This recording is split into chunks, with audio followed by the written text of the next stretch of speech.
Hola hermanos, que el Señor les bendiga mucho. Bueno, qué bueno poder encontrarnos y compartir este tiempo, compartir el tiempo de oración, pero también compartir los diferentes motivos, las cargas, como la palabra nos enseña, a llevar las cargas los unos de los otros. Seguramente ustedes ya han recibido en sus teléfonos el listado con los pedidos de oración, pero también con los agradecimientos al Señor por las cosas que Él hace en medio de su pueblo, en aquellos que necesitan una intervención de Dios. Así que queremos compartir con ustedes, yo quiero compartir una pequeña reflexión.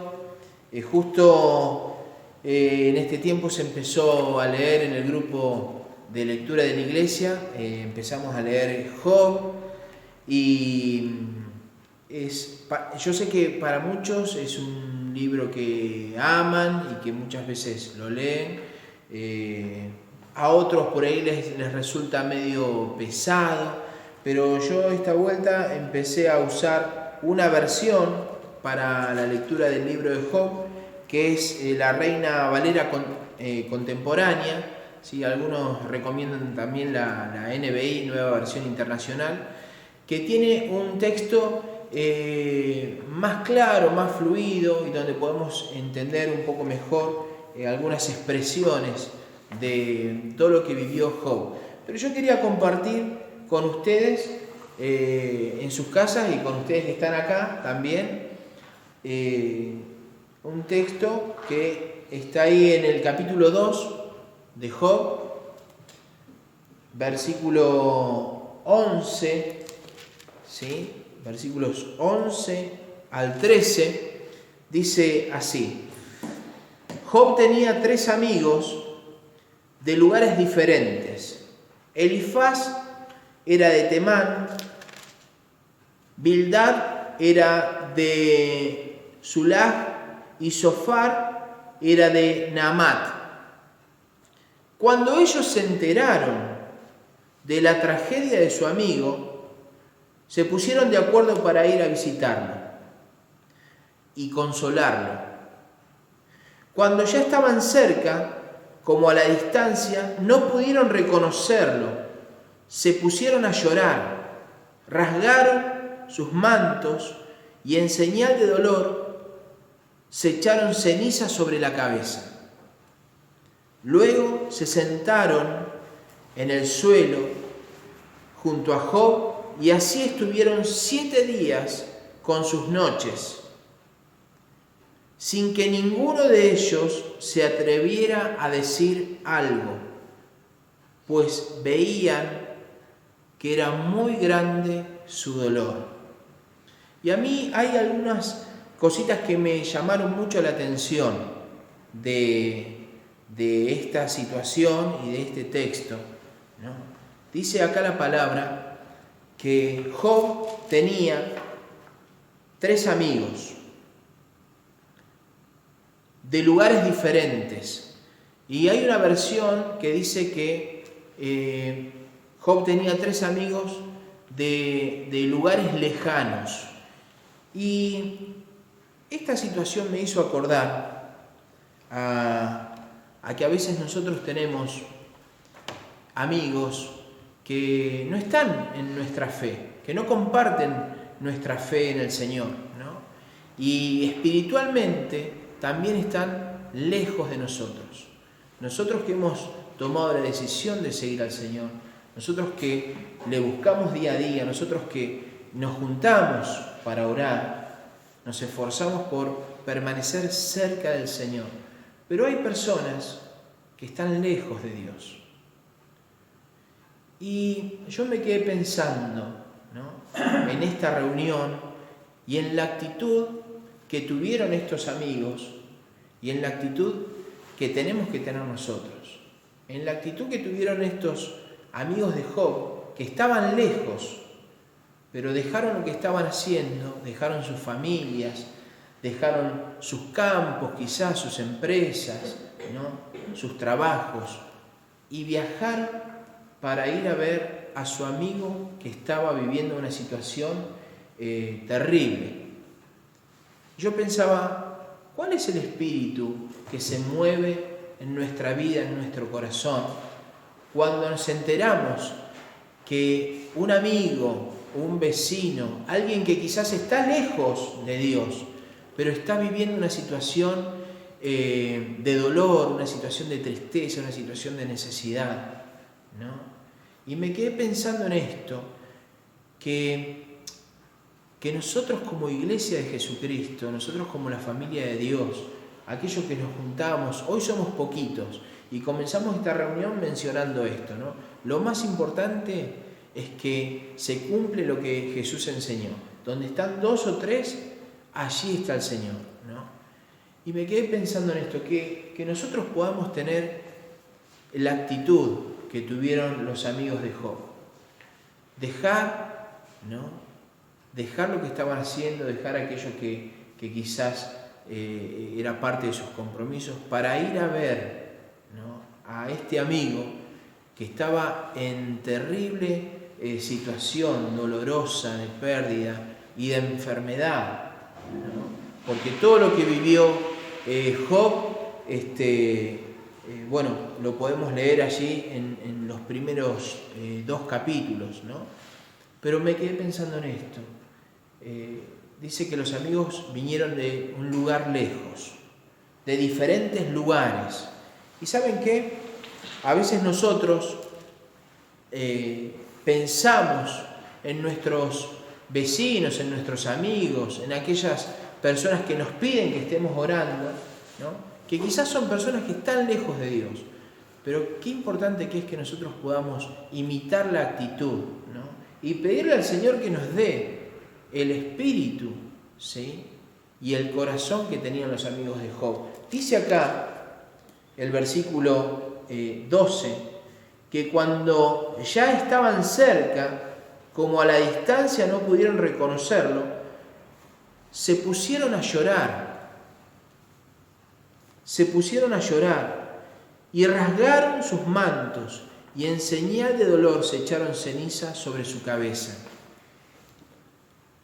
¿Saben que a veces la rutina, a veces las tareas de la casa, a mí me pasa que mis compromisos laborales, a veces me llevan a tener un corazón frío, un corazón insensible, ¿no? Y a veces me encuentro con que estoy más ocupado y más preocupado en mis responsabilidades, ¿no?, en mis ocupaciones, en mi familia, en mi trabajo, a veces en el ministerio, y pierdo la sensibilidad con respecto a las necesidades de las personas. Y a veces me he encontrado con personas que me cuentan una situación, ¿no?, para estar orando, y no tengo el corazón, ¿no?, el corazón que vemos en Jesús, que dice la palabra que Él tuvo compasión de las multitudes que estaban como ovejas sin pastor, ¿no? Y a veces caigo en la cuenta y digo, ¿cómo no me movilizó lo que esta persona me estaba contando? ¿Cómo no me quebrantó el dolor, la tristeza, la angustia que la otra persona, la enfermedad que está viviendo, ¿no? Y me quedé pensando en esto. A veces no es lo más correcto quebrantarnos y llorar delante de la persona. Y me gustó lo que hicieron los amigos de Job. Ellos a la distancia lo vieron y dice que se quebrantaron, lloraron, se conmovieron por Job. Y dice que después se acercaron. Después de que rasgaron sus vestiduras, después de que se conmovieron, ¿no?, recién ahí se acercaron a Job. Y creo que muchas veces, hermanos, ¿saben qué? Creo que muchas veces tenemos que experimentar este proceso. Cuando nos vamos a acercar a alguien con necesidad, cuando vamos a disponer nuestra vida al servicio del Señor para acercarnos a alguien, ¿saben qué? Tenemos que prepararnos muchas veces emocionalmente. Y quizás tengamos que quebrantarnos en nuestra casa, pedir al Señor que toque nuestro corazón, que nos sensibilice para poder presentarnos como corresponde delante de la persona que está en necesidad o que está viviendo una situación difícil. Y realmente yo entiendo que el Señor me habló a través de esto, ¿no?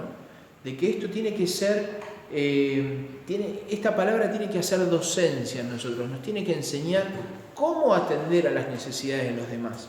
Dice también ahí, dice que el versículo 13, luego se sentaron en el suelo junto a Job. Y saben que muchas veces cuando nosotros escuchamos el dolor de otra persona, la necesidad de otra persona, la situación difícil que está experimentando, a veces nos apuramos por querer dar un consejo, por querer hablarles del Señor, por querer leerles una palabra. Yo muchas veces me he esforzado por buscar en la Biblia un texto que fuese acorde a lo que está viviendo esa persona. O la persona me estaba hablando, me está contando su situación y yo en mi mente estaba pidiéndole al Señor qué le digo, qué le hablo, qué testimonio le cuento, qué palabra. ¿Y saben qué? A veces tenemos que hacer silencio. Y el silencio y nuestra compañía es más poderoso y más contundente que las palabras, ¿no? Dice que los amigos de Job, versículo 13, luego se sentaron en el suelo junto a Job y así estuvieron 7 días con sus noches sin que ninguno de ellos se atreviera a decirle algo, pues veían que era muy grande su dolor, ¿no? Y en esto creo que también fue importante ese proceso de prepararse previamente al encuentro con las personas en necesidad, ese proceso de prepararse emocionalmente. Ellos ya se habían quebrantado, ya se habían rasgado las vestiduras, ya habían puesto ceniza sobre su cabeza, ya estaban conmovidos, ya se habían puesto en el lugar del que estaba sufriendo. Y entonces pudieron ir y sentarse en silencio y solamente acompañar. Durante 7 días y 7 noches, dice la palabra, estuvieron con Job, ¿no? Acompañándolo en su dolor, en su tormento, en su duelo, en su crisis, en su necesidad, ¿no? Yo nunca había pensado que el silencio muchas veces y la compañía es más productiva y más efectiva, ¿no? Que la abundancia de palabras, ¿no? que la elocuencia en los consejos, ¿no? Qué importante. Por eso, hermano, cuando vos sientas que no tenés nada para decir, que la situación del otro te supera o que tu propia situación te supera, ¿no? Busca al Señor en oración. Y pensaba también en esto, que cuando nosotros nos encontramos con personas que están viviendo situaciones difíciles, ¿no? Que nuestro silencio pueda transformarse en una oración del corazón. Yo creo que estos amigos de Job, mientras estaban con él en silencio, creo que en su corazón estaban buscando sabiduría de Dios, estaban orando por él, ¿no? Mientras hacían silencio, estaban en su corazón, en su espíritu, invocando al Señor para que interviniera, para que los guiaran las palabras, ¿no? Y ¿saben qué? Quizás esta reunión, ¿no? Que ocurre quizás en silencio para otros, pero para nosotros, ¿sí? Es nuestra búsqueda del Señor, nuestro clamor para que Dios intervenga en esas necesidades, en esas situaciones, ¿no? Me quedé pensando en esto, qué bueno que es que podamos imitar la actitud, el espíritu, el corazón, la fe que tuvieron los amigos de Job, ¿no? En este tiempo. Amén. Que podamos en nuestras casas, que podamos en este lugar pedir que el Señor nos siga hablando con su palabra, nos enseñe cómo atender, cómo recibir los pedidos de oración, cómo tratar con las personas que están viviendo situaciones difíciles, ¿no? Y que el Espíritu Santo nos guíe y que podamos usar el silencio y la compañía para ser de bendición. Y ya el Señor nos va a dar qué hablar y cuándo hablar. Porque después, si seguimos leyendo, los amigos después lo aconsejaron, lo exhortaron, le compartieron su punto de vista, pero primero hubo silencio. Y yo creo que en ese silencio hubo una búsqueda de Dios, de los amigos de Job. Amén. Que el Señor les bendiga mucho y que puedan tener y disfrutar este tiempo de oración y traer delante de Dios todas las necesidades, no solamente los motivos de agradecimiento, también las necesidades del pueblo de Dios y de aquellas personas que están cerca del pueblo de Dios. Amén. Que el Señor les bendiga mucho.